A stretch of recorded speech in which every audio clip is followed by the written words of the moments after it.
Merci Jean-Marie. Bonsoir à tous. Donc, j'ai effectivement fait connaissance avec Jean-Marie Tarascon lorsqu'il a créé le réseau RS2E. Donc, j'étais à ce moment-là patron de la recherche et de l'innovation de Renault. Et donc, il m'a fait l'amitié de demander d'intervenir à la fin de son dernier cours. Et ce que je vous propose, c'est d'évoquer un thème qui, je pense, est important. C'est la mobilité que nous utilisons aujourd'hui est-elle encore compatible sans énergie fossile? Les batteries lithium-ion ayant été un des axes majeurs pour pouvoir introduire ces véhicules électriques. Je ne me concentrerai pas que sur la voiture électrique, on va vraiment regarder l'ensemble de la mobilité. Ce que je voudrais d'abord partager avec vous, c'est que depuis qu'on a su domestiquer le charbon puis le pétrole, eh bien, la mobilité, la circulation des biens et des personnes a suivi une accélération exponentielle. Et la mobilité n'est pas la conséquence de la prospérité, c'est l'inverse. La prospérité de nos civilisations est bien le fait qu'on a pu augmenter la mobilité des biens et des personnes. On s'est donc habitué à faire venir nos objets du bout du monde, à voyager en avion pour nos vacances ou professionnellement, et ceci a dopé nos économies. En fait, l'énergie fossile, très abondante et abordable, nous a poussé à user, voire abuser de cette hypermobilité jusqu'à récemment. Il se trouve que le contexte environnemental, et notamment sur le climat, va nous obliger à réduire à zéro notre consommation d'énergie fossile. Et donc la grande question, c'est trouverons-nous des énergies alternatives ou bien devrons-nous nous résigner à réduire notre mobilité? Ou une combinaison des deux. C'est ce que je vous propose de regarder ensemble maintenant. Alors, je vais faire quelques rappels très rapides sur l'énergie et la mobilité. Ensuite, je parlerai de la mobilité des biens et des personnes selon différents vecteurs. Je vous montrerai quelle est l'addiction de la mobilité au pétrole. Et donc ensuite, est-ce qu'une mobilité sans énergie fossile est faisable et sous quelles conditions? Donc voilà ce que je vous propose. Comme je suis devant un public de scientifiques très avertis, mes rappels, je vais y aller très très vite. Je pense que je ne ferai pas l'injure de vous apprendre quelque chose là-dedans. Donc en reprenant la définition de l'énergie, c'est à la fois une grandeur qui caractérise un système physique qui garde la même valeur au cours de toutes les transformations internes du système ou qui exprime sa capacité à modifier l'état d'autres systèmes avec lesquels il entre en action. Et pour la mobilité, l'énergie sert à déplacer des objets, elle produit donc un travail. Alors le travail, c'est le produit de la force qui s'exerce sur l'objet par la distance parcourue. Et l'énergie va donc être transformée en travail, mais pas à 100%, car elle dissipera de la chaleur, c'est la notion de rendement. Donc la mobilité demande d'autant plus d'énergie qu'elle déplace des objets plus lourds et plus loin, et que le rendement de sa machine est mauvais. Bon, j'insiste pas, vous connaissez tout ça, mais ça me paraissait peut-être pas inutile de revenir sur ces fondamentaux. Alors maintenant, on va regarder quelques éléments importants qui concernent la mobilité des biens et des personnes. Je vais commencer sur la partie des personnes. Il y a un économiste israélien qui avait proposé ce qu'on appelle la conjecture de Zahavi, qui porte sur le budget temps de transport. En fait, quand il a analysé les temps de transport quotidiens sur l'ensemble de la planète, il a découvert que, en moyenne, donc là il y a des variations, mais en moyenne, que l'on soit, donc vous avez le cas ici, donc en Afrique, au Ghana, donc c'était en 88, donc les gens parcouraient 4 km, une heure. Ils avaient, excusez-moi. Donc, on a plusieurs pays avec différents pouvoirs d'achat. La distance, on va y venir après. Et on voit que quel que soit le pays, finalement, un pays à très très bas revenu, ou les États-Unis, eh bien, le temps de transport quotidien est finalement à peu près le même partout et de l'ordre de 1 heure. Quel que soit le pays de revenu, le temps de transport quotidien est de l'ordre de 1 heure par jour. Alors après, ce qui est intéressant, c'est de regarder donc les distances parcourues. Alors pareil, des pays qui ne disposent pas de moyens de transport modernes, eh bien, ils ont une distance quotidienne qui est de l'ordre du kilomètre. Aux États-Unis, donc là, c'est une donnée qui date de 1995. Là, vous voyez qu'on était à 60 km par jour. Donc les moyens de transport modernes augmentent les vitesses et donc les distances quotidiennes. Et ces distances annuelles sont proportionnelles aux revenus. Là aussi, vous avez donc toute la nomenclature. Ici, vous avez l'océan Pacifique, l'Asie-Pacifique, avec des très petits revenus et des très petites distances annuelles. Les États-Unis doivent être par ici. Donc ces distances annuelles sont corrélées aux revenus. Tout à l'heure, j'ai évoqué la corrélation entre la mobilité et la prospérité. Ça, c'est un exemple. En fait, plus le PIB d'un pays est important, plus les distances parcourues par an sont importantes. Alors ces distances quotidiennes, qui sont finalement homogènes, quel que soit leur revenu sur la planète, on peut les retrouver aussi sur les longues distances, mais là, je n'ai des données alors, qui nous viennent d'Aurélien Bigot. Ça, ce sont les longues distances, on va dire, pour les loisirs, où l'on voit que, quel que soit le moyen utilisé, que ce soit la voiture, le TGV, l'aérien, on tourne en moyenne sur des temps de trajet pour ces longues distances de l'ordre de 4 heures, hein, mais avec une forte dispersion. Et donc, selon le moyen utilisé, évidemment, la distance ne sera pas la même. Quel que soit le mode, le trajet dure en moyenne 3h05. Après, ce que je voudrais partager avec vous, c'est, selon le moyen qu'on va utiliser, eh bien, l'énergie unitaire va être assez différente. Ça, j'ai emprunté ça à Jean-Marc Jancovici sur son cours. Et vous avez donc la consommation d'énergie par passager kilomètre en grammes équivalent pétrole. J'ai évoqué tout à l'heure le joule comme unité, mais on peut avoir une équivalence. Alors vous voyez ici que donc ça, c'est exprimé en passager kilomètre. Donc la bicyclette, on est à 2 grammes équivalent pétrole par kilomètre. Et quand vous prenez un avion court-courrier, on est aux alentours de 40.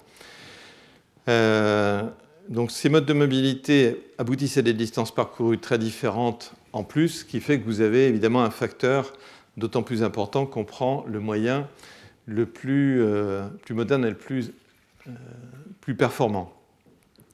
Alors si on regarde un peu l'histoire, là j'ai pris une donnée qui nous vient des États-Unis, où sur un siècle, on voit finalement la façon dont les Américains ont progressivement adopté des modes de transport plus modernes, où l'on voit la distance. Donc il y a 140 ans, ils étaient comme au Ghana, hein, la distance parcourue par jour était de l'ordre de 4 km, parce que c'était la marche. On voit la montée en puissance de l'automobile, l'arrivée de l'avion, et donc dans les années 2000, un Américain moyen, effectivement, comme on l'a montré tout à l'heure, parcourait un peu plus de 80 km par jour en moyenne, parce que, toujours la conjecture de Zahavi, le temps de transport correspondant était resté le même, de l'ordre de 1 heure, quoi.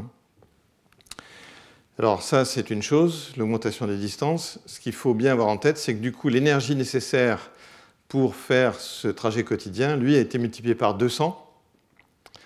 Et la mauvaise nouvelle, c'est que c'est 100% du fossile.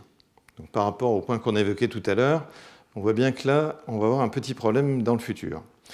Je vais maintenant partager avec vous quelques ordres de grandeur pour les déplacements des personnes, pour que vous voyez un petit peu quelques chiffres, où j'ai pris donc plusieurs. Alors j'ai pris la marche à pied, le vélo, le TGV, la voiture ou l'avion, avec à chaque fois des distances qui sont homogènes au type de transport que l'on a.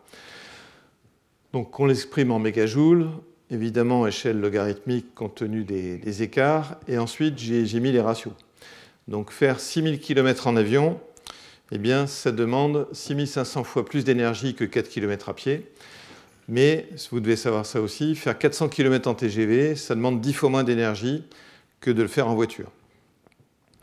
Si maintenant on regarde un peu le même genre d'exercice pour les marchandises, là j'ai pris l'exemple d'un colis de 10 kg qui peut soit être livré par un vélo cargo sur 10 km, sur un fourgon pour faire 150 km, un camion sur 1000 km, par un porte-conteneur sur 10 000 km ou un avion si on a besoin de le convoyer très vite. Et là aussi, je vous ai mis les ratios. Alors, ce qui est intéressant et ce qui va expliquer aussi que la mondialisation a augmenté énormément les déplacements ou l'approvisionnement à très longue distance. Finalement, transporter un colis de 10 kg sur 10 000 km en porte-conteneur ne demande que 18 fois plus d'énergie que 10 km en vélo-cargo.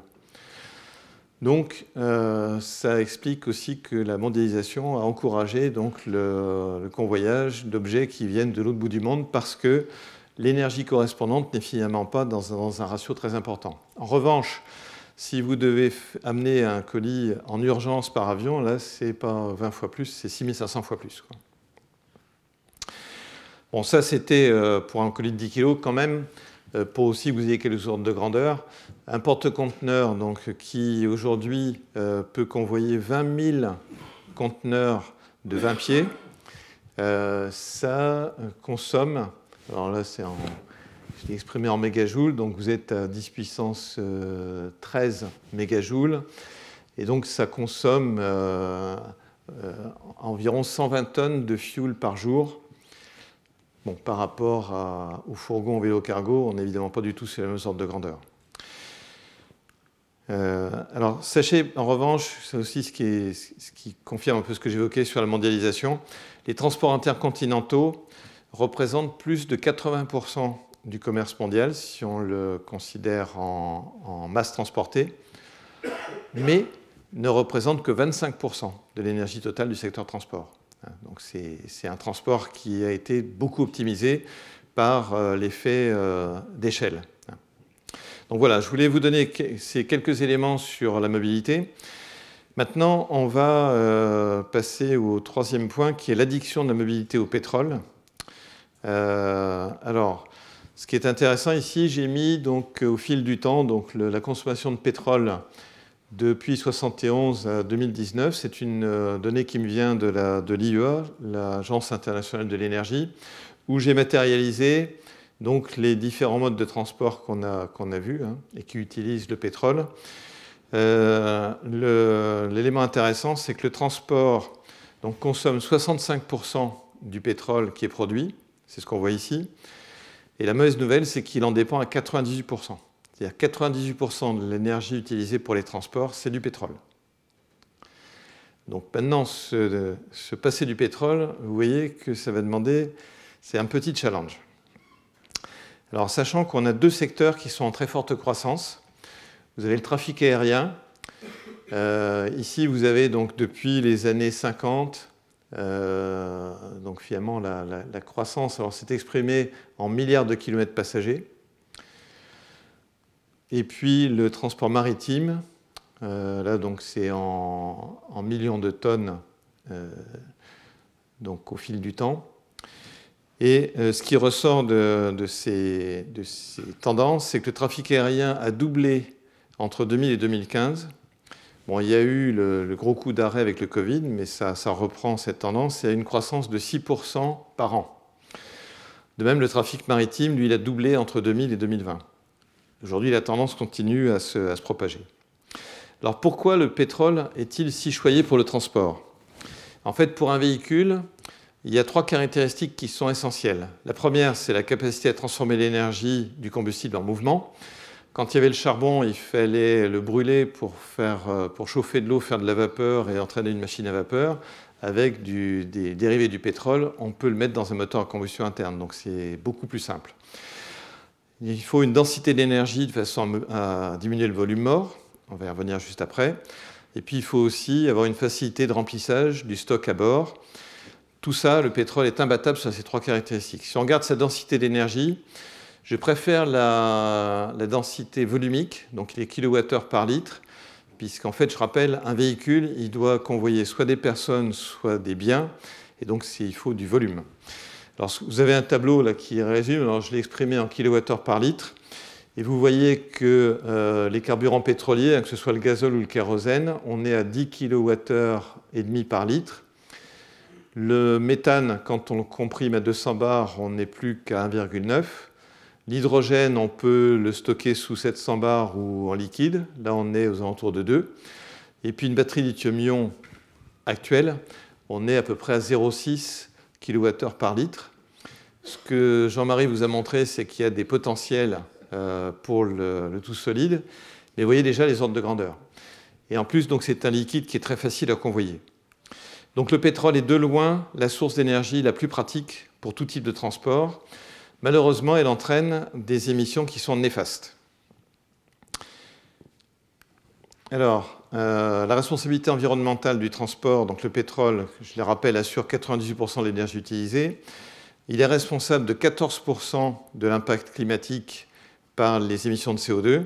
Ça, c'est au niveau monde. Alors, dans les pays industrialisés comme l'Europe ou les États-Unis, on est plutôt aux alentours de 20-25. Et puis, il est également responsable d'émissions toxiques en termes de qualité de l'air, soit pour les oxydes d'azote, soit pour les particules. Donc, le transport devrait se débarrasser du pétrole d'ici 2050. C'est notamment en Europe ce qui est envisagé avec la perspective de passer au tout électrique en 2035. Alors maintenant qu'on a vu tout ça, est-ce qu'on peut trouver une mobilité qui se passe d'énergie fossile ? Donc on va regarder quelques exemples. Donc il y a des alternatives comme les biocarburants de deuxième génération, donc qui eux utilisent les déchets de la végétation, pas les graines. Alors c'est une étude qui vient du Konkawi qui a montré que, alors selon un jeu d'hypothèses que je vous épargne, on considère que ces biocarburants de deuxième génération pourraient remplacer le pétrole dans une proportion qui est entre 15 et 60%. Donc dans tous les cas, ces biocarburants ne pourront jamais se substituer au pétrole entièrement. Et si on est pessimiste, on voit qu'il y a quand même 85% à trouver autrement. Alors se passer le pétrole est un défi immense et selon les modes de transport qu'on a vus, le défi est plus ou moins compliqué. Les types de transport qui sont en grande difficulté, c'est l'aérien, le maritime et la route pour les marchandises. Il y a un mode qui a un potentiel de réussir sous certaines conditions, c'est la route pour les voitures particulières. Et bien entendu, le ferroviaire, lui, a déjà la solution. Donc la croissance du trafic aérien et maritime est donc préoccupante. Alors, on va les regarder une à une, mais assez rapidement. Bon, pour le transport maritime, il y a 3 axes qui sont possibles. Le premier, c'est la sobriété. En réduisant les vitesses, alors aujourd'hui, c'est exprimé en nœuds, en 1000 marins par heure. Donc passer de 14 nœuds, ce qui est la vitesse moyenne actuelle, à 12 nœuds, fait gagner 35%. L'hydrodynamique, c'est comme l'aérodynamique, ça a rapidement un impact. Il y a comment réduire le trafic, être plus optimisé. Après, il y a des carburants de synthèse ou bio, donc il y a le gaz naturel liquéfié, mais dans ce cas-là, en pensant au méthane d'origine organique. Il y a l'ammoniac ou le méthanol. Et puis il y a le vent. Alors j'ai mis l'exemple ici. Arianespace a construit un cargo qui convoie donc les étages de la fusée Ariane avec ce cargo qui est en partie motorisé par le vent. C'est sans doute pas adaptable aux très grands porte-conteneurs qu'on a vus tout à l'heure, de 20 000 porte-conteneurs, mais ça fait partie des voies. Et l'Organisation mondiale maritime a pris l'engagement de réduire de 50% de CO2 d'ici 2050. Donc pas de tomber à zéro, mais en tout cas de réduire de 50%, donc sans doute en faisant une combinaison de tout ça. Pour le transport aérien, c'est un peu le même schéma. La figure vient de l'Organisation internationale de l'aviation civile, l'ICAO, où ils ont fait toute une projection en prenant une combinaison d'actions. Mais là, vous voyez aussi que leur objectif, c'est d'ici 2050, avec une augmentation du trafic qui continue sur la même tendance qu'on a évoquée, de stabiliser l'émission de CO2 et donc de garder la même dépendance aux fossiles.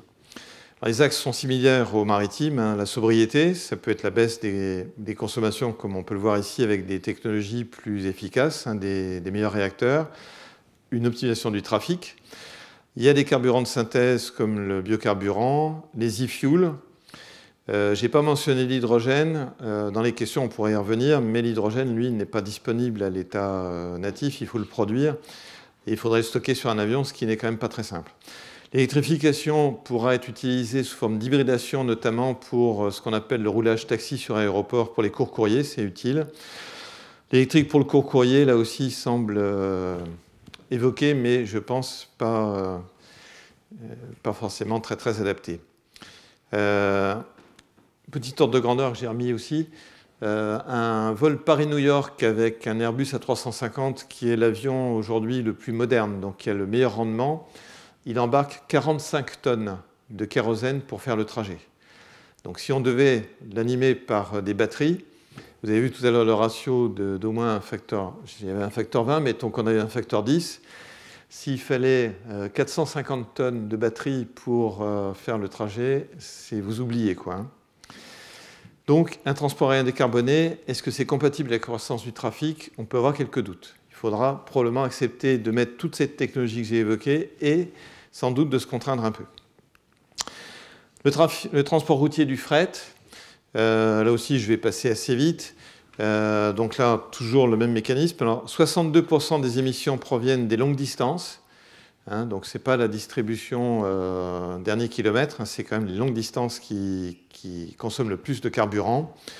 Donc là, il y a différentes choses possibles. Il y a le report modal vers le ferroviaire ou le fluvial, notamment pour ce qui est en vrac. Un meilleur remplissage des camions, c'est un souci des logisticiens, mais il faut savoir qu'un cinquième des kilomètres est fait à vide. Vous savez qu'on importe pas mal de produits de l'Est de l'Europe. On leur renvoie peu de choses puisqu'on ne fabrique pas grand-chose à l'Ouest. Donc il y a pas mal de raisons de faire venir de l'Est vers l'Ouest. Dans l'autre sens, c'est plus difficile. Après, il y a le platooning qui semble une voie qui est aussi évoquée avec donc, une connexion entre les véhicules. On peut réduire les vitesses à 80 km/h. L'électrification, il y a la route électrique sur des grands axes qui fait partie des projets qui sont évoqués au niveau européen. Des acteurs comme Vinci Autoroute sont assez engagés là-dessus, par exemple. Et puis, évidemment, des batteries avec charge rapide peuvent être des compléments, mais sur les longues distances, vont avoir du mal à s'imposer. Et puis, il reste, on évoquait tout à l'heure, des biocarburants qui peuvent être un complément sur les usages qui ne seraient pas couverts. Donc là aussi, pour le transport routier du fret, il faudra probablement avoir une combinaison de ces nouvelles technologies et d'une part de sobriété. Je vais terminer par la voiture particulière. Jean-Marie m'ayant demandé de faire un petit zoom dessus.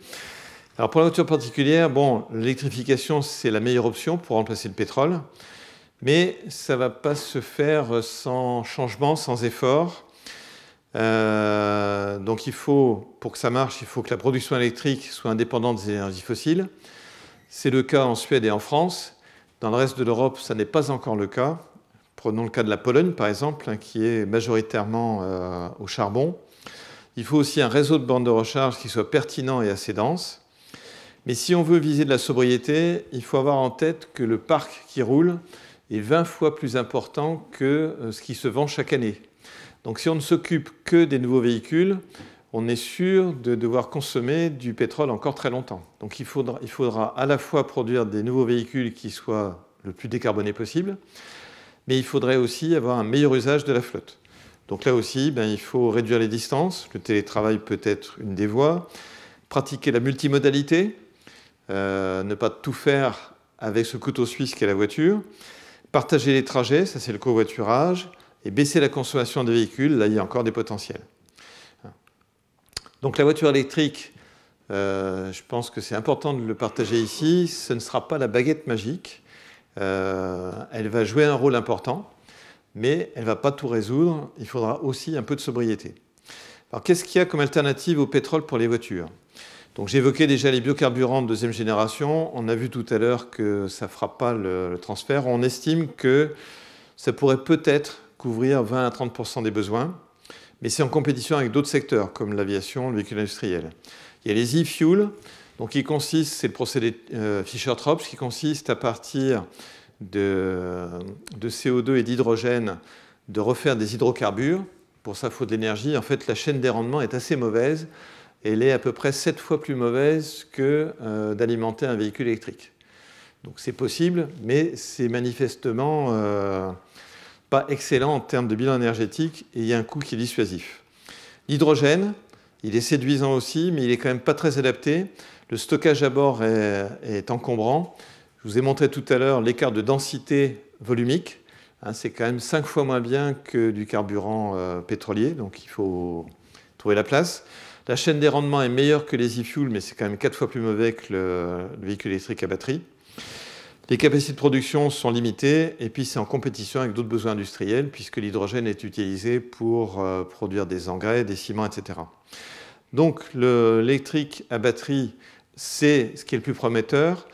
Seulement, il y a quelques conditions. Les usages sont encore contraints sur longue distance. Les ressources en minéraux ne sont pas forcément assurées. Et là, ce que Jean-Marie a partagé, je pense, l'usage du sodium peut être un moyen de se donner davantage de latitude. Le cobalt est aujourd'hui un limitant, donc on a quelques limitations là-dessus. Et puis, il faut une coordination nécessaire avec le réseau électrique pour les recharges. Donc, BEV, le plus prometteur, mais sous condition. Ce qu'il faut aussi dire, c'est que si on veut, le fossile, le pétrole, n'est pas utilisé que pour l'usage du véhicule, mais il est aussi utilisé pour le produire et pour le désassembler. Et donc, ce qui est très important, c'est de prendre l'ensemble du cycle de vie, depuis la fabrication jusqu'à la fin de vie de l'objet, et puis sur toute la chaîne qui produit l'énergie. On appelle ça, dans notre jargon, du berceau à la tombe pour le véhicule et du puits à la roue pour le combustible ou l'énergie. Donc l'énergie, quand on a parlé d'électrique, si elle est produite à partir de barrages hydroélectriques ou de nucléaire, c'est très très bas carbone. Si c'est produit à partir du charbon, c'est une autre question. Donc c'est très important, quand on considère ces nouveaux véhicules, de prendre vraiment du berceau à la tombe et du puits à la roue. Et quand on fait ça, c'est une donnée qui nous vient de l'ADEME. Alors vous voyez ici, c'est des véhicules de classe équivalent. Donc c'est du segment C, c'est-à-dire une Renault Mégane, une Peugeot 308. En fait, on voit quand on prend, alors ils l'ont exprimé en grammes CO2 équivalent par kilomètre sur un kilométrage qui devait faire 12 500 km par an. En fait, vous voyez que alors, selon la production électrique, une voiture électrique avec une batterie de 40 kWh serait proche de 50 grammes de CO2 équivalent par kilomètre. Un véhicule qui utiliserait du biocarburant de l'E85 n'est pas très loin. Par contre, évidemment, par rapport à un véhicule essence, on est 2 à 2,5 fois moins. Donc tout ceci pour vous dire qu'il ne faut pas compter que la consommation d'énergie à l'usage, mais il faut bien prendre tout le cycle de vie. Et dans le cas d'un véhicule électrique, la production du véhicule compte pratiquement autant que l'usage. Je vais aller assez vite parce que je vois que le temps passe et que je ne suis pas forcément très en avance. Ici, je vous ai pris, alors ça vient d'une étude qu'on a faite dans mon association, organisation La Fisita, où on a comparé, donc c'est pour vous dire que la production électrique est régionale. Alors ici, on a pris 3 véhicules du même segment, donc une voiture diesel, une voiture électrique et une voiture essence hybride. Alors en Chine, à cause de la production électrique qui est très carbonée, il se trouve qu'une Nissan Leaf électrique sur 180 000 km aura consommé autant de fossiles, donc émis autant de CO2 pratiquement que la voiture diesel. Mais si on la prend en Europe, évidemment c'est beaucoup beaucoup mieux aujourd'hui, et si on prend les projections 2030, là il y a un gros écart. Donc on peut revoir sur une planche qui est exprimée différemment. Donc retenez ça, c'est qu'en Europe, l'utilisation de la voiture électrique est vraiment un axe qui est très porteur à cause de la production électrique qui est déjà bonne et qui va s'améliorer. Mais dans d'autres régions du monde, ce n'est pas nécessairement le meilleur chemin pour décarboner. Après, si on veut se projeter pour voir quelle est l'asymptote, on a fait aussi l'exercice. Alors ça se base sur des études de Ricardo et de la Fisita. On considère qu'en mettant absolument tout ce qui est possible, donc une électricité qui est produite qu'avec des éoliennes, du nucléaire ou de l'hydraulique, des aciers qui sont faits sans charbon mais avec de l'hydrogène, enfin vous prenez tout ce qui est possible pour complètement décarboner. Eh bien, on ne peut pas arriver à zéro. On estime qu'en mettant absolument tout ce qui est possible sur la table, on pourrait descendre à 1 tonne de CO2 sur l'ensemble de la vie du véhicule, à comparer quand même aux 80 tonnes d'aujourd'hui. Mais en tout cas, on ne peut pas descendre à zéro strictement. Il y aura toujours une émission. Et on pense qu'il y a une étape intermédiaire dans la zone des 2030-2035 où on aura déjà fait un progrès en Europe. Je vais terminer par quelques slides. Alors, on a beaucoup parlé de batterie. Je pense que c'est important dans ces véhicules électriques. Quels sont les critères de performance pour ces batteries? On peut les résumer en six critères importants. Il y en a deux qui sont totalement incontournables. C'est la sécurité. Jean-Marie a terminé par ça. Il y en a un deuxième qui est la sustainabilité, en fait, la compatibilité avec les ressources de la planète. Après, les quatre autres sont finalement à chaque fois quand on gagne sur une dimension, on perd sur une des deux autres. Évidemment, les meilleures technologies sont celles qui permettent d'élargir le cercle le plus possible. Donc c'est ça que l'industrie automobile attend.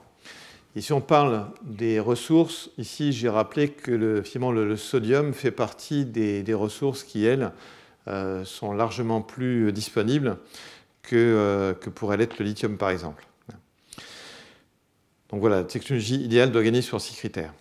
Après, est-ce que les véhicules électriques pourront se substituer aux véhicules thermiques? Alors, j'ai repris une planche là, que Jean-Marie m'a passée qui montre finalement un certain nombre de prospectives sur les progrès en densité d'énergie. Encore une fois, je préfère prendre l'échelle volumique. Et j'ai rappelé le tableau que je vous ai montré tout à l'heure. On voit qu'on pourrait atteindre 1400 Wh par litre avec ce genre de technologie. Donc ça fera passer de 0,6 à 1,4. Mais on n'est toujours pas du tout à l'ordre de grandeur du carburant. Donc, dans le meilleur des cas, la densité volumique pourrait atteindre 1/10 de celle des carburants pétroliers. Donc ça, je pense que c'est important de l'avoir en tête. Ce qui fait que pour l'aviation, je pense qu'il faut tout de suite se dire que l'avion électrique, long courrier, n'a aucun sens. Après, si on veut généraliser le véhicule électrique, quelles sont les conditions? Donc, il y a l'environnement, réduire l'empreinte carbone, réduire la consommation de minéraux.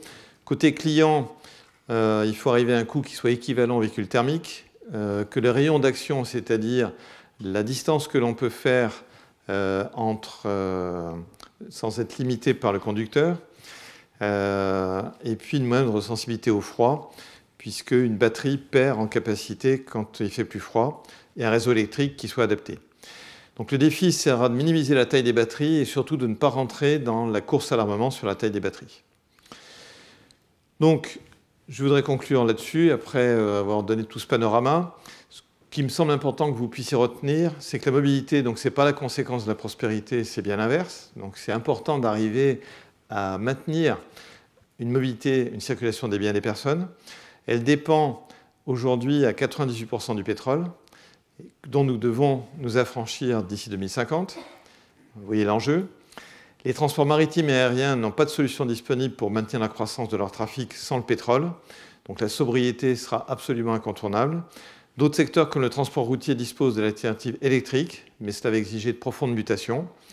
Et je pense que dans tous les cas, il faut se faire à l'idée que nous devrons combiner les solutions technologiques qui vont vraiment continuer à apporter des progrès avec une nécessaire sobriété pour nous affranchir du pétrole et plus largement des énergies fossiles. Je vous remercie de votre attention. Bonsoir.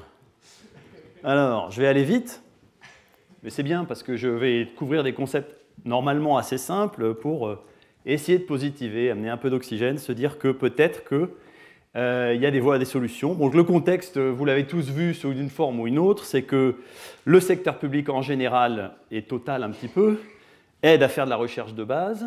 Et puis à un moment donné, quand on se dit qu'on est prêt pour l'industrialisation, il n'y a plus personne pour donner de l'argent. Et c'est la question qui a été posée à Bill Gates en 2015 lors de la COP 21. Et Bill a dit, moi je connais qu'une seule façon de le faire, et même si Bill Gates en France c'est un peu le grand méchant loup, moi j'ai grandi dans la fin des années 90 où il y avait un peu Microsoft c'était le grand méchant loup, mais Bill c'était quand même chez IBM quand il avait 14 ans et que donc il faisait du child labor, du travail avant d'être majeur.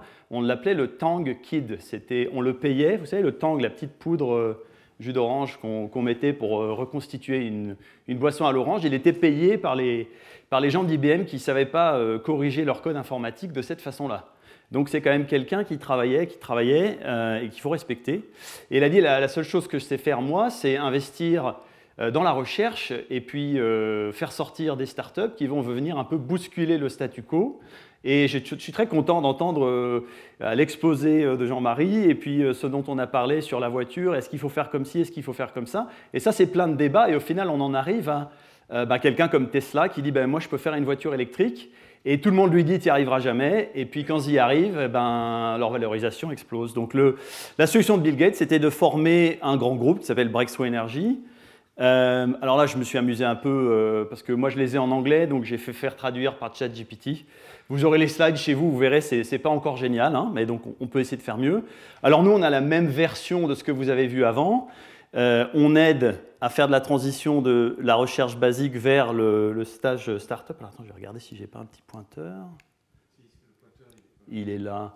Ouais, c'est pour plus tard. Mais bon, c'est la même chose, hein. Et donc moi, plus particulièrement, je suis dans le domaine de ce qu'on appelle ventures. Et donc, c'est l'investissement dans le capital des startups. Ah, j'ai fait de bêtises. J'ai dû décaler mon truc. Fais voir. Tac. Voilà. Donc, on a 3 véhicules pour le moment. C'est ce qui s'appelle dans notre jargon des véhicules. On a un fonds qui s'appelle BEV1, qui est celui dont je viens de parler, que Bill Gates avait aidé à former, qui faisait 1,1 milliard de dollars. Donc, c'est une somme qui paraît colossale, mais quand on regarde au rapport des genres de changements qu'on doit créer, c'est en fait rien du tout, hein. Total peut dépenser ça pour son petit déjeuner. Donc ce n'est pas un combat très équilibré pour le moment en tous les cas. BEV2 qui a lancé en 2021 fait 1.2. Et puis moi, plus particulièrement, je m'occupe dans l'Europe. Alors évidemment, vous voyez, hein, comme d'habitude, les États-Unis sont bien servis, puis l'Europe un peu moins bien. Mais quand même, je le dois à Bill Gates qui a vraiment insisté pour qu'on ait des gens sur l'Europe qui travaillent avec les startups.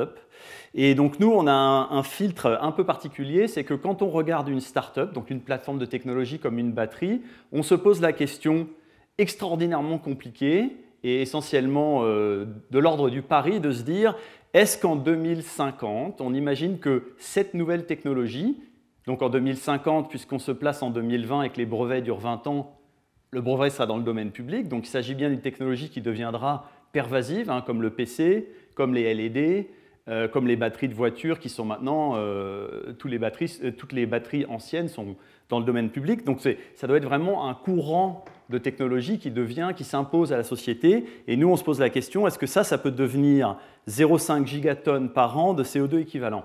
Alors, je vais simplifier pour vous. L'ordre de grandeur 0,5 gigatonnes, quand on fait les calculs un peu avec les mains, c'est est-ce que ça va être présent dans 100 millions de véhicules personnels? Est-ce que si on fait de la fusion nucléaire, c'est 100 gigawatts de réacteurs installés, donc 100 réacteurs environ. Un REP en France, c'est 1 gigawatt électrique. C'est l'ordre de grandeur. Et ce sont des fonds de 20 ans. Notez bien ça parce que j'y reviendrai un peu plus tard. D'où ça vient le capital risque? Eh bien, c'est encore un Français. Voilà. Alors, on a du mal en France, mais quand même, c'est un Français qui a émigré aux États-Unis, donc le brain drain à l'époque, hein, Georges-Frédéric Doriot, qui était à Harvard et puis qui a levé 5 millions en 1946. Alors, ça a l'air de rien, mais c'était quand même l'équivalent en actualisé 2024 de 84 millions. Et il a créé quelque chose qui s'appelait ARD. Et puis il s'est dit aux alentours du MIT, il y a quand même des gens qui travaillent avec des transistors et qui essayent de faire des ordinateurs rudimentaires. Hein. Ça ressemble un peu aux ordinateurs quantiques d'aujourd'hui. On ne sait pas trop quoi en faire. C'est du kilo-octet de genre d'informations retenues, hein, les disques de l'époque. Et il investit 70 000 $. Alors à l'époque, les calculs qu'ils avaient faits, c'était si j'investis sur quelque chose, on ne sait pas trop ce que ça va donner, je vais prendre 70% de la compagnie. Donc je leur donne l'équivalent de un peu moins d'1 million de dollars en actualisé 2024. Et en échange, les entrepreneurs me donnent 70% de la compagnie. Alors maintenant, on fonctionne un peu différemment et j'essaierai d'expliquer assez rapidement pourquoi si j'ai le temps. Et puis ça a fait son entrée dans les bourses financières et ça s'est transformé en 29 millions de dollars. Donc les gens ont dit, c'est quand même intéressant de transformer 70 000 dollars en 29 millions. Qu'est-ce qu'on peut faire de ça? Et alors c'est vraiment la base, hein. Le capital risque, c'est quand même essentiellement une classe d'actifs ou des gens qui ont de l'argent et qui veulent faire fructifier cet argent, hein, vraiment théoriquement. Alors des fonds de pension, par exemple, qui s'occupent de faire fructifier l'argent de leurs retraités, hein, littéralement, ou alors des fonds d'investissement sur Wall Street. Et comme vous le voyez sur cette petite... Alors ce qui est intéressant avec le capital risque, hein, ça c'est un nombre à retenir, donc l'ordre de grandeur, si on donne au capital risque 10 $ ou 10 € et qu'on dit combien tu me ramènes en plus chaque année, ça travaille entre 10 et 15%. Donc ça n'a pas l'air extraordinaire. Les meilleurs travaillent à 30-35%, les moins bons ne vous rendent pas votre argent. Hein, quand c'est négatif, c'est un peu problématique. Donc, est-ce que ça marche, cela dit? Oui, ça marche. Alors, si on prend la capitalisation boursière aux États-Unis, c'est indéniable. Hein. Donc, si vous regardez, il y a Tesla ici qui pointe le bout de son nez. Alors, évidemment, c'est essentiellement des ordinateurs et même du software. Hein. Pendant un temps, il y avait Intel. Intel a dégringolé. Maintenant, c'est essentiellement du software. Alors, Apple fait un peu de hardware quand même, parce que quand on vend un téléphone à 1000 €, ça fait quand même de l'argent. Mais toutes ces compagnies, et Berkshire Hathaway, c'est une compagnie qui investit dans d'autres compagnies, Eli Lilly, c'est de la pharma, donc ça a racheté plein de startups. Donc toutes ces compagnies ont été fondées par du capital risque. Hein. Entre parenthèses, 3 trillions de capitalisation, c'est le PIB de la France. C'est le PIB de la France. Donc ça marche quand même pas mal. Et l'ordre de grandeur, c'est que le capital risque qui crée ces compagnies, hein, c'est la crème de la crème, et ça attire beaucoup d'entrepreneurs et beaucoup d'investisseurs. Le capital risque, il dépense, l'ordre de grandeur, c'est 0,5% du GDP américain pour créer ce genre de compagnie-là. Donc, ça crée de l'engouement vraiment basé sur une rentabilité financière. Hein. Il n'y a pas de vocation particulière. Donc, dans le cadre du climat, on se pose la question, est-ce qu'on peut arriver à ce genre de choses? Alors, on a la chance quand même d'avoir Tesla qui pointe le bout de son nez. Alors, pour ceux d'entre vous qui ont lu une des nombreuses biographies ou littérature disponible, vous saurez que Tesla, l'histoire est un peu plus compliquée que ça, puisque Elon Musk, fort de sa fortune, a soutenu à bout de bras la compagnie quand beaucoup d'autres financiers refusaient de la soutenir à des moments difficiles. Mais ça n'en reste pas moins une compagnie qui n'aurait pas existé sans le capital risque. Alors en France, c'est plus compliqué. Hein. J'ai fait le calcul. Une entreprise comme Neoen, hein, qui sortait d'énergie nouvelle, un polytechnicien qui a fait ça et qui s'est contenté, c'était quand même innovatif à l'époque, hein, fin des années 2000, avant le crack, il s'est dit je vais faire des parcs éoliens et des parcs solaires parce que personne n'y croit ou les grands n'y sont pas. Il a trouvé un moyen de se faire financer et puis bon, il a monté une capitalisation boursière. Mais en France, quand même, la majorité des compagnies qui sont les mieux cotées, c'est des compagnies qui existent depuis très longtemps. Et ça reste un des problèmes, on va dire, de l'environnement européen où les belles pousses, soit elles se décalent sur le marché américain, qui est le marché un peu le plus vivant, soit elles sont rachetées à des moments opportuns par les entreprises qui existent déjà et elles ne deviennent pas des exemples qui font que les gens intéressés un peu par l'idée de porter leur innovation puis peut-être un jour être des capitaines d'industrie n'y arrivent pas aussi bien. Je vais prendre un peu d'eau. Exactement, Sanofi c'est une start-up. Ouais, alors oui, c'est une sorte de start-up. C'était une start-up. On peut la compter. Alors ça, je vais y aller très vite, mais le jargon qu'on utilise nous, hein, qui est plus ou moins traduit, c'est d'abord, on sort du laboratoire. En général, c'est des prêts d'honneur, des concours. Donc ça, c'est ce qu'on appelle aux États-Unis un peu de façon d'un peu tendre le FFF, donc Friends, Family and Fools. C'est les premiers qui croient en quelque chose quand on n'est pas du tout sûr que ça va donner un volume d'affaires qui marche. Puis après, on passe à l'amorçage. Et là, j'ai mis 2 flèches bleues pour montrer l'endroit où, dès que les besoins deviennent un peu importants, eh ben, il faut un système un peu institutionnalisé et où c'est en général des fonds de capital risque comme celui que je représente qui viennent investir. Hein. Et vous voyez, je vous ai mis les montants investis US qui, en tous les cas au début, sont largement plus importants que les montants investis France. Et puis à un moment donné, au niveau de ce qu'on appelle la série A, la série B, donc quand la technologie commence à un peu avoir fait ses preuves, il y a un intérêt client, quand on fait la levée de fonds, les choses s'ajustent un peu. Mais vous voyez que l'ordre de grandeur, et particulièrement pour tout ce qui est technologie du climat, c'est qu'à un moment donné, il va falloir monter des usines pour transformer l'idée originale en un produit qui sort, et les besoins en fonds de capitaux vont être assez importants. Et puis la dernière chose qui est un peu importante, c'est quand même à un moment donné, comme je vous l'ai montré, l'intérêt, il est vraiment capitalistique et financier. Donc, quand moi, en tant que capital risqueur, je viens et je vous donne 5 millions d'euros pour capitaliser votre société, à un moment donné, il faut trouver un mécanisme pour que cet argent me revienne avec son multiplicateur. Et là, c'est ce qu'on appelle une sortie. Et les deux grands mécanismes de sortie les plus courants, c'est soit ce qu'on appelle le merger and acquisition, donc je revends ma compagnie à une plus grosse compagnie, donc Sanofi en est un exemple, par exemple, ou alors une Initial Public Offering, IPO, donc c'est rentrer en marché boursier. Oui, il faut que je me dépêche un peu.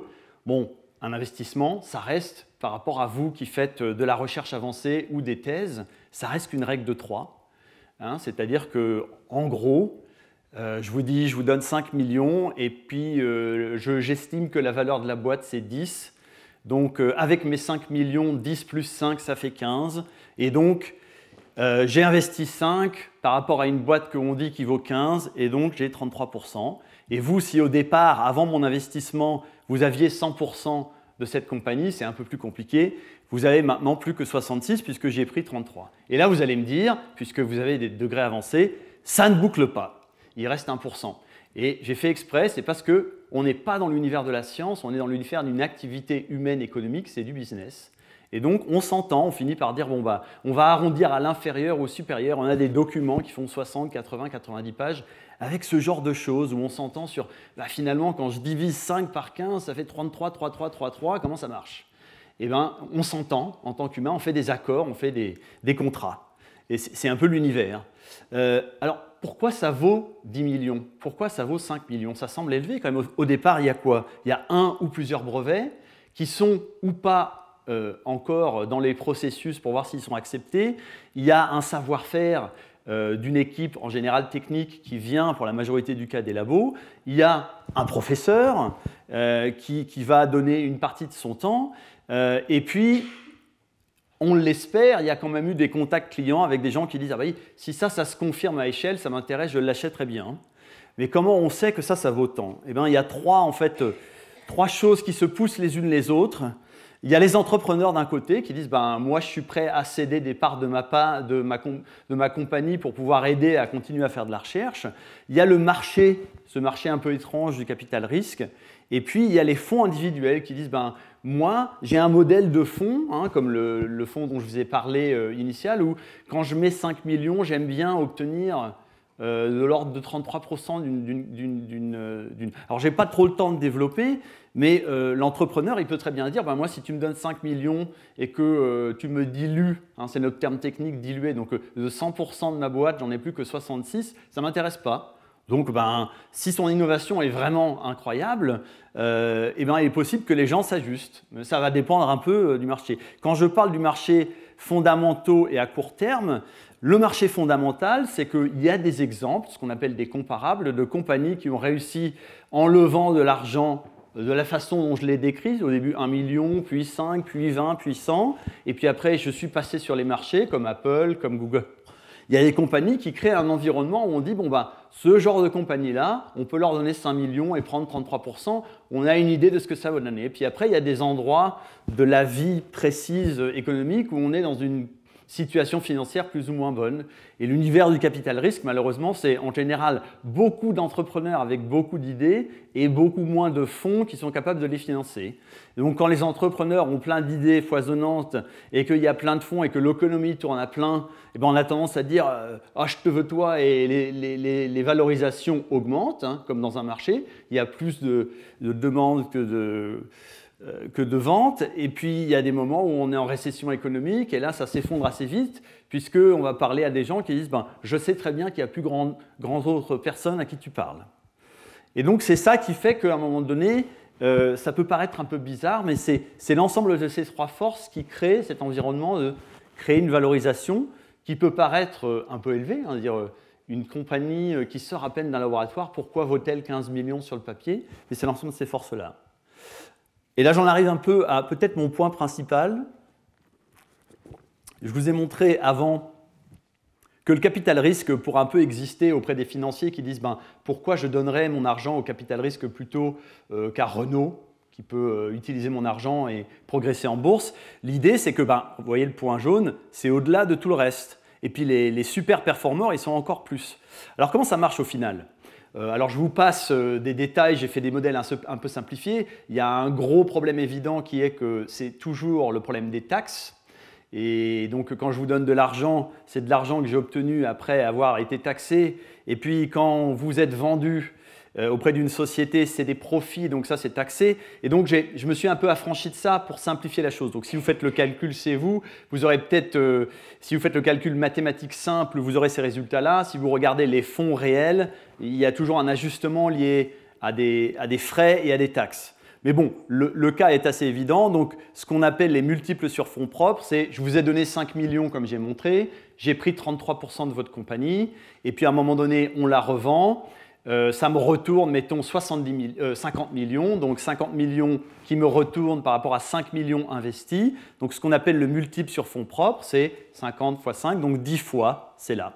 Et là vient le problème de, en général en économie, on dit si j'avais pu investir ces 5 millions dans autre chose, combien ça m'aurait rapporté? Et en général, c'est en pourcent de travail par an. Et donc, même si nous, dans le capital risque, on dit je donne de l'argent, j'attends une certaine période de temps, où c'est complètement illiquide, c'est-à-dire que mon argent, il est dans cette start-up et je ne peux pas leur redemander mon argent, il faut attendre de voir si ça marche ou pas, une certaine période de temps, mais je compare quand même toujours au reste du marché où ça travaille. Et donc, on voit bien que si je rapporte 10 fois ma mise et que j'ai attendu 7 ans pour que la start-up elle sorte, je suis à 39%, donc je suis le meilleur, je suis le roi du pétrole. Mais si j'ai dû attendre 10 ans, maintenant je suis à 26, je rentre un peu dans le tas. Et puis si j'ai dû attendre 13 ans, ça commence à être un peu problématique. Et donc ça, c'est ce qui fait qu'il y a ce fameux doigt dans l'engrenage, quand on parle de cet univers un peu obscur du capital risque, on vous pousse, on vous pousse, on vous pousse, c'est directement lié à ces problèmes-là. Et les problèmes de « je te donne de l'argent en l'échange d'une partie de ta boîte », ça fait partie de ce problème-là, c'est-à-dire les multiples sur fonds propres qui vont être liés au final au taux de rendement interne. C'est vraiment ça qui guide fondamentalement tout cet engrenage du capital risque et qu'il faut aller plus vite, il faut le faire maintenant et ça peut créer un alignement très intéressant avec les entrepreneurs parce que tout le monde aime bien faire vite et bien pour battre la compétition, mais à un moment donné, des moments de divorce où des fois, dans certains problèmes scientifiques, il faut donner le temps au temps, comme on dit, la fameuse phrase qui dit qu'on ne peut pas faire un enfant avec 9 femmes en un mois, on peut attendre que 9 mois, et ça, les capitaux risqueurs, ils ont du mal à l'entendre, moi y compris, maintenant j'ai ma casquette de capitaux risqueur, à cause de ce problème-là. Voilà, ça je passe très rapidement, c'est juste pour vous montrer que si tout se passe bien, donc là j'ai pris les chiffres des montants levés qui correspondent aux séries A, B, C, D, E classiques. C'est-à-dire, voilà, si on tombe dans la norme, au début on lève 5 à 10, voilà. Donc ça c'est la valorisation de la start-up avant l'investissement pour ce tour-ci. Puis du coup, on fait la somme des deux, ça donne la valorisation après l'investissement. Quand je divise l'un par l'autre, ça donne la dilution. Donc si le capital risqueur a dit j'investis au tout début, à un moment donné, on continue à lever de l'argent avec le même capital risqueur ou d'autres. Mais si on s'intéresse à ce montant initial, à un moment donné, si tout se passe bien, on a quand même dilué notre capital. Entre parenthèses, j'ai mis les fondateurs. Donc vous voyez que pour les fondateurs, au début, on détient beaucoup de la boîte, mais plus ça va, moins on en détient. Donc c'est quelque chose qu'il faut savoir quand on s'engage dans ce processus. Et au final, quand même, si tout se passe bien, regardez, ça peut taper quand même relativement fort. Donc, mais ça veut dire plusieurs choses. J'ai investi 5 millions, d'accord ? Pour retourner 225 millions, on parle en valeur absolue, il faut quand même que la compagnie, même si au début j'ai investi que 5 millions, elle sorte à 2,5 milliards. Donc c'est un univers qui se dirige vers des tailles de marché où la capitalisation de la compagnie est capable d'être relativement large. Donc si je fais par exemple un nouvel électrolyte qui est présent dans certaines batteries et qui va représenter un pouillème du coût de la batterie, mettons moins de 1 ou 2%, cette taille de marché, elle peut être très captive, elle peut être très intéressante pour les entrepreneurs et pour cette innovation, mais si au total, quand je regarde l'ensemble des batteries qui peuvent utiliser cette formule chimique, c'est de l'ordre de 10, 20, 30, 40 millions par an, c'est très bien pour les entrepreneurs, mais vous voyez bien que c'est complètement incompatible avec ce genre de modèle. Ou pour avoir du retour sur investissement, il faut nécessairement que la taille de la société à la fin soit très grosse. Alors évidemment, c'est fonction des investissements total. Et là, je vous ai montré, et vous aurez le temps peut-être de regarder chez vous parce que j'ai vraiment plus de temps, j'arrive un peu au bout, Ça ne se passe jamais, évidemment, comme dans l'exemple. L'exemple le plus problématique, c'est quand la valorisation, comme vous regardez là, donc là, on a le même montant levé à chaque étape, donc tout se passe bien. Comme prédit, on lève exactement l'argent qu'on devait lever pour faire exactement ce qu'on voulait faire. Le seul petit bémol, c'est que les gens qui arrivent à la série d'après, donc d'autres fonds de capital risque et d'autres investisseurs disent « Moi, je ne suis pas d'accord que la valorisation, elle est si élevée que ça. » Elle est quand même plus élevée. Hein. Là, on passe de 15 millions pour la fin de la série A à 30 millions pour le début de la série B. Donc on dit, j'ai créé de la valeur, au lieu de 15 millions, maintenant elle vaut 30 millions ma compagnie. Et c'est classique dans notre univers, hein, ça se passe. Mais là, j'ai fait l'hypothèse que ça n'augmentait pas aussi vite qu'on pensait. Et vous voyez tout de suite que le retour se dégrade nettement pour une même sortie. Donc là, il y a deux solutions, soit il faut sortir plus haut, soit il faut d'autres mécanismes.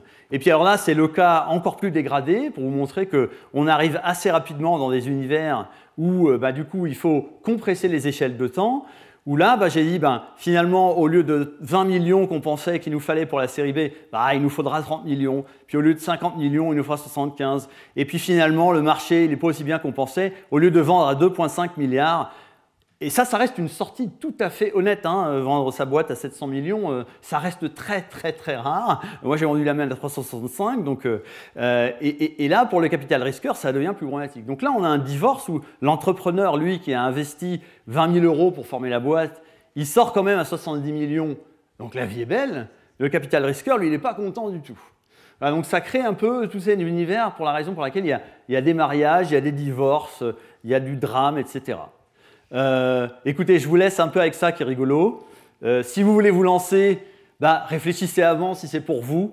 Les deux questions typiques, c'est est-ce que vous avez envie dans les 50 prochains jours de parler à 50 personnes comme notre intervenant pour savoir un peu où est-ce qu'on en est dans les batteries de voiture, mais combien on est prêt à payer, et puis est-ce que ça va être de l'énergie par litre ou de l'énergie par kilo, parce que les avions, ce sera plutôt de l'énergie par kilo, mais les voitures, ce sera par litre ou pas, est-ce qu'il faut un mélange des deux? Et ça, c'est les gens qui vont vous répondre à ça. Vous n'avez pas trouvé ça dans la littérature. La majorité des questions que vous allez vous poser sur la viabilité de votre entreprise, ça va être en parlant à des gens que vous allez l'avoir et donner votre idée.